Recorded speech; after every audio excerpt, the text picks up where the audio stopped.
Hello and welcome to the Miami Law Explainer, the new podcast from the University of Miami School of Law. At The Explainer, we take a deep dive into the news of the day, unpacking Supreme Court cases and decisions, sussing out hot political and social issues, and discussing legal matters that are just too interesting to ignore. I'm your host, Annette Uguez. While Brexit and Trump's upending of trade deals and retaliatory tariffs are gobbling up the headlines, The Explainer would like to take a deep cleansing breath and look at the world picture through a wider lens. As surely as the clock is ticking down with just over 6 months to go before Britain's exit from the EU, a withdrawal agreement is far from settled, even within Theresa May's Conservative Party. The news that a no deal would wreak havoc on airline travel to EU countries adds a gloomy new wrinkle. On the other side of the pond, the Trump administration's imposition of tariffs has led to negative reactions from many sectors, farmers, workers, businesses, and U.S. trading partners among them. But the tariff target seems to continue to widen with each news cycle.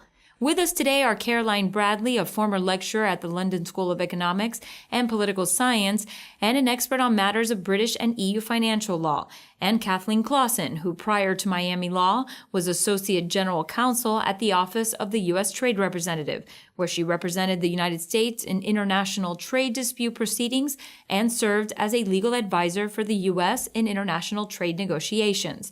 Let's join Explainer producer Catherine Skip for more. Good morning, Caroline and Kathleen. Thanks for joining us. Judging from the headlines, it would seem like the sky is falling. Can you give us a little tick-tock on what brought us where we are today? So I'm going to talk about Brexit. In the summer of 2016, the United Kingdom held a referendum on whether the UK should leave the European Union. It has been a member of what is now the European Union since the early 1970s.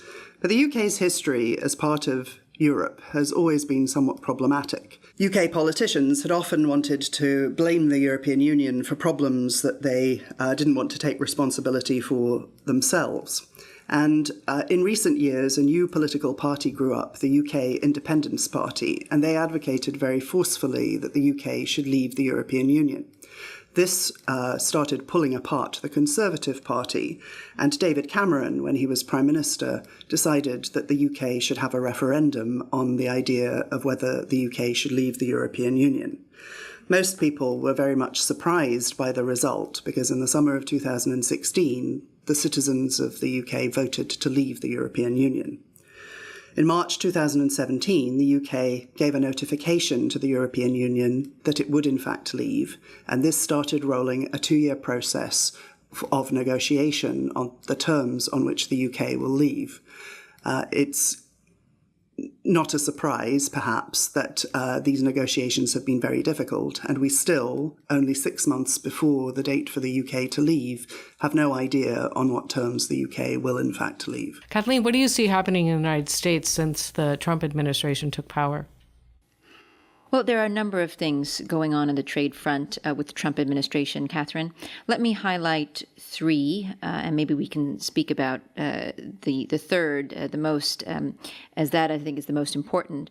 The first is a renegotiation or changing, reconsideration of certain U.S. trade agreements. In fact, most U.S. trade agreements, including the abandoning of some of those trade agreements that had already been negotiated, namely the Trans-Pacific Partnership Agreement that the Obama administration had negotiated just at the end of the last Obama administration. The second is a particular posture that the Trump administration has adopted at the World Trade Organization. And the third is the imposition of 3 types of tariffs on products from trading partners. Those have come about after investigations into national security concerns regarding those products by the Commerce Department in one instance, and investigations into the unfair practices by China carried out by the Office of the U.S. Trade Representative in the other instance. What's the worldwide impact? What will be the worldwide impact of Brexit? Well, that's a huge question, and I'm going to focus on part of that question. So the 3 topics that I want to focus on, firstly, is that Brexit has created a vast amount of uncertainty for business. It's been more than 2 years since the referendum was held. We still don't know what the future relationship between the UK and the EU will be. We don't even know whether the UK will crash out of the EU without a deal. This is the hard Brexit that people talk about. And so I think it makes sense to focus on the idea that how business is done depends on the rules that are in place. If the rules change, then business has to be done differently. One really important example, relates to financial institutions. The European Union has a passporting system in which a bank that's established in one member state can do business throughout the EU on the basis of its home authorization to do business. After Brexit, it seems that banks based in London won't benefit from this passporting system in the future. And so what we see is a number of banks, including major US banks like JP Morgan and Goldman Sachs, are moving significant numbers of staff to other EU locations. The major locations for movement have been Frankfurt and Dublin, but financial institutions have also been moving to Paris, Amsterdam, Luxembourg and Madrid.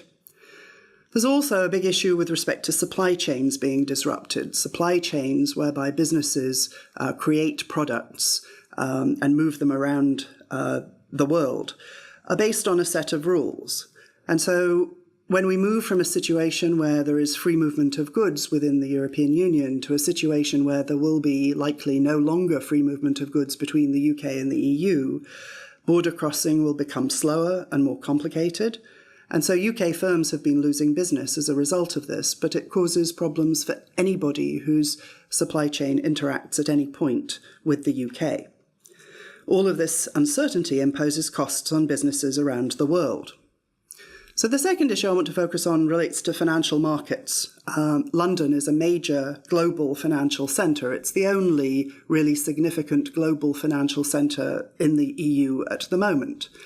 And what we see is EU member states fighting with each other or competing to try to make sure that they win this battle, that Frankfurt or Paris is going to be the new EU financial centre. It's not at all obvious what's going to happen here. In fact, it's possible that the European Union could lose out to financial centres like Singapore or New York. There are some really complicated technical issues about whether European institutions are going to make things much harder for UK-based financial institutions. So the European Central Bank has suggested that it might like to move clearing of euro-denominated securities into the European Union and not allow that to happen in the UK after Brexit. And there are issues for bank resolution. The Single Resolution Board has even suggested that banks under its supervision might be required to hold instruments that are governed by the law of a European Union member state and not English law. English law at the moment is one of the major laws governing financial transactions, and so this would be a dramatic change. And the third issue I want to talk about is what happens to UK trading relationships with the rest of the world. And I think this links with some of Kathleen's interests. I think that there is a problem for the UK because the UK can't negotiate future trading relationships with other countries until after it leaves the European Union. While it's a member of the European Union, the EU has the power to make treaties with respect to trade. The UK government announced that what it would like to do was just basically pretend it was still a member of all of the treaties that the EU was a party to and invite other countries to engage in this pretense with it. That sounds somewhat surprising to anybody with more than a semester's legal training, I think. And needless to say, other countries are finding it difficult to imagine how they're going to deal with this problem. And stateside, Kathleen, the recent tariffs really a power play, or is the administration responding to a legitimate concern? Well, I think, Catherine, that there's a little bit of both going on in some respects. You've heard some commentators refer to what's happening now as a bit of a trade war. And we can actually think about several different fronts that make up the trade war. The confluence of events that have led to them is important as we think about each piece. So first, the first trade front, we might consider the structural changes that have taken place since the creation of the multilateral trading system. And there I'm thinking specifically of the World Trade Organization, the WTO. The creators of the WTO, their interests have diverged since the creation in 1995, at the same time that global economic power has become more dispersed. Most importantly, we've seen the rise of China as an economic power. No one disputes that China is acting inconsistently with the rules of the WTO. The question that leads to is whether we need a redesign of the rules given China's entrance into the WTO. Some see the China issue as being manageable within the system, while others do not. The Obama administration's strategy was to address China within the WTO, and some think we still should try. The second trade front has to do with the divide between the way the United States sees the World Trade Organization's role and the way the U.S. trading partners do. The U.S. sees the role of the multilateral system differently. It sees especially the dispute settlement system differently from others. This divide has become more salient recently. For the U.S., the rules that make up the WTO system should be viewed as contracts, not as a sort of constitution to the entire global trading system. What does that mean? That means that the way that the decision makers in the dispute settlement system reach their decisions should be a light touch. It should be a sort of application of the rules and not an elaborate interpretation. To the U.S., this system, this important global economic system, is owned by the state members and should be controlled by the state members, that is, the countries that are members, not by these adjudicators. Thirdly, we see this political maneuvering, both domestically and internationally, in which the Trump administration appears to be responding to a concern that the U.S. has appeared weak within this multilateral system. And so now these actions are trying to make the U.S. appear and be stronger. The perception is that the World Trade Organization, and again, particularly this dispute settlement body within it, are not working in the interests of the United States. And it turns out we still have available domestic tools, statutory tools, that enable the president to take matters into his own hands and to impose tariffs on our trading partners rather than bring them to a dispute settlement proceeding in Geneva. Fourthly, these concerns are not new. The United States has been concerned about certain aspects of the multilateral system, particularly the dispute settlement system, for a long time, but unfortunately, no one has effectuated change. Great. Can I jump in here? Because I think that what you're saying about the attitude to the WTO dispute resolution system has a lot of parallels with the UK situation. One of the things that the Conservative government has been very unhappy with over the years is the way the European Court of Justice has developed its law in a way that reaches into the legal systems of the member states. And I think that's something of the same sort of issue that the US has sometimes had with WTO dispute resolution panels having implications for governance of countries. Great. Yeah, that is my question. Have we been here before, either in the US or in the UK, like on the brink like this, or is this a completely new situation? So the UK has, ever since it joined, well, from even before it joined what is now the European Union, has had complicated views about its relationship with the rest of Europe. In the period after the Second World War, when the European project was started off, the UK saw a much looser free trade relationship as being desirable, and France wasn't very keen on the UK joining anyway. And then once the UK did in fact join, it's been one of the countries that has had more special deals as a component of its membership than other member states have had. So in some ways, it's often seen by other member states as being a bit of a troublemaker. I think this discounts a little bit some of the quite significant influence that the UK has had actually on the development of EU law and on the work of the EU institutions. So I think that although the UK has been a troublesome member of the EU, it's also been a significant actor in the development of the EU into the entity it is now. And Kathleen, is the US in a unique situation, or is this something we've done before? Well, with respect to the WTO piece, dating back to 2001, as I said, the United States and other members have raised the alarm on some of these issues. On the tariff piece, the story is a little bit different.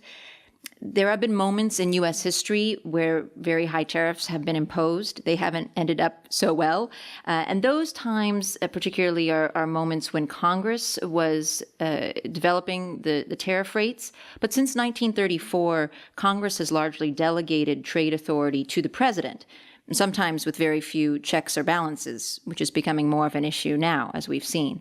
But all three of the specific statutory tools that are being used for these significant tariffs have been used before. In fact, some have been used 120 times in the last 50 years. But a few things are different now. So we have seen these tools used, but what's different now is the expanse and the impact of those tariffs. Now also with the WTO in place, a question as to whether they are consistent with the rules that we developed in the 1990s. Mm-hmm. Does anything tie what's going on in the U.S. with what's going on in Britain? From a trade standpoint? From a political standpoint, I think that some of the issues that link both situations are the feeling of people who have been left behind, right? So I'm not sure, we could talk about it as free trade, we could talk about it as economic globalization, but the way in which economic globalization has been managed at the domestic level in many countries around the world has involved an increase in inequality. And I think this increase in inequality is part of what drives the politics that have produced both Brexit and the election of President Trump. Do we see the road out of this, or it's all like, oh, let's see what happens? Well, with respect to the tariffs, one thing that I've been following is the way that Congress has been responding. And so recently we have seen Congress try to get back in the game on tariffs, to try to initiate legislation that would rein in some of the authority that it had previously delegated to the president. Whether any of those bills will be successful remains to be seen. In particular, they would likely have to override a veto, and that would be inevitable if they do make it through Congress. A second way we might see some action in response on the domestic side is in the court system. So there is a challenge to the constitutionality of one of the statutes that's being used to impose the tariffs. If the courts were to find the statute to be unconstitutional, well, then again, we might have an opportunity to see some change. I might add one further area of possible change, and that is, again, at the WTO. Although it's a slow-moving system, there are now over a dozen different cases underway that would challenge the tariffs that the United States has imposed, but also the ones that have been imposed in response. So both the United States and its trading partners, they're suing one another over the different trade tariffs that have been imposed. So if any of those were to come to conclusion, then we might see some increased pressure on making changes to what's been happening.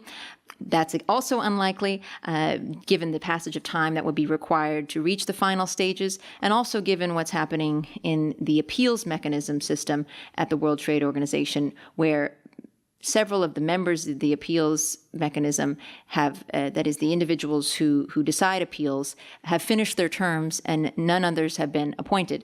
And so in the absence of individuals to decide the appeals, even if those cases were to come to fruition, that is, even if they were to be concluded at the initial panel level stage, an appeal would not be able to be completed. And so a number of legal questions are lingering in the WTO context.